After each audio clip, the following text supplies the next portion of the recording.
Hi, I'm Deb Sheasley-Tokars, author of ICU Copper.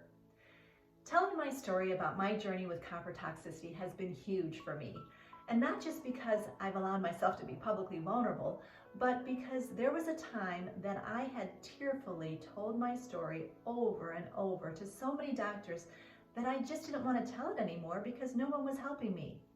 And that's because doctors were treating my symptoms rather than the root cause. In my book, I explicitly detail what it feels like to have depression, because if you haven't encountered it, it's not like just being unhappy or sad or some people think you're just down all the time. When you're in the throes of emotional turmoil, it's dragging you down to this numb feeling that you don't want to be in, but you can't get yourself out of it. And that's because you don't know what or why it's happening. I wrote not just to create an awareness about copper toxicity, although if you are a female suffering mental health issues, it may be more related to hormones than you realize, because there is a strong correlation between estrogen and high copper levels that ultimately disrupt your neurotransmitters along with other health issues. But today what I wanted to talk about is all those other things that come crashing in when you have emotional stress. It's not uncommon for one health issue to trigger other things to erupt. So I cover things in my book like topics of endometriosis, fatigue, postpartum depression, self-harm, ageism, gender gap issues. I even talk about empath qualities that I was unaware of. It's not an easy read, and that's because I don't hold back.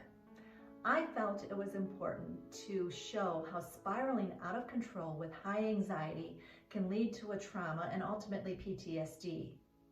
It just amazes me how the momentum of a physical or a non-physical pain can evolve to the point where it just blindsides you.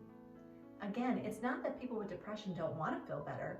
I guarantee you they're fighting every moment not to be dragged down any further. But it's really hard when you don't know why or what's happening. I know because there was a time I did give up. I had no idea I was on a runaway train headed for derailment.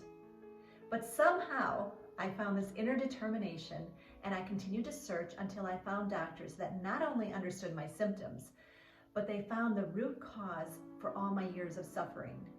They are my angels. But after receiving treatment, I had a long way to go to heal, because things like OCD and codependency were hidden underneath my previous trauma.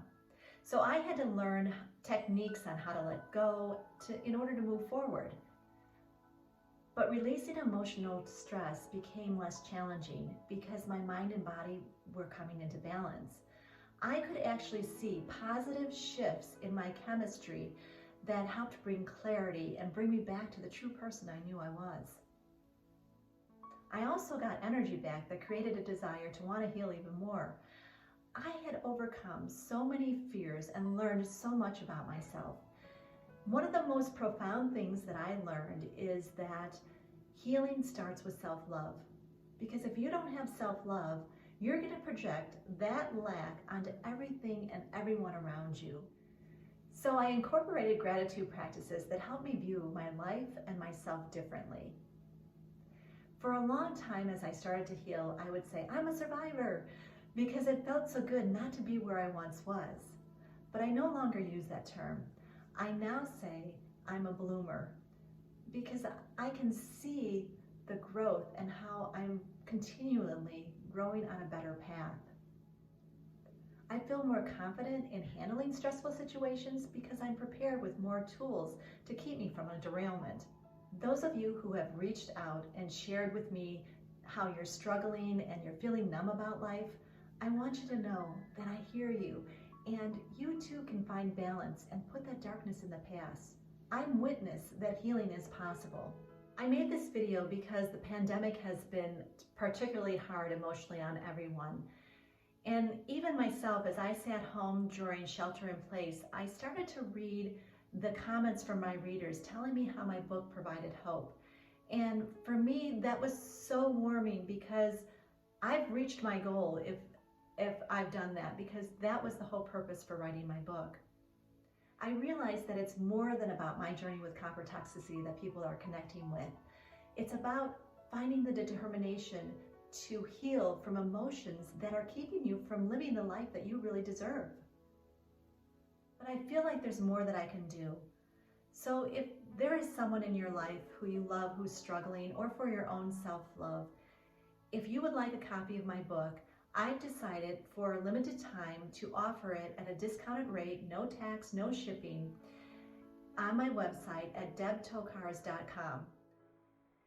Thank you for sharing my story and assisting me in providing hope to others. As always, I'm here to offer encouragement as you tackle your own personal healing journey.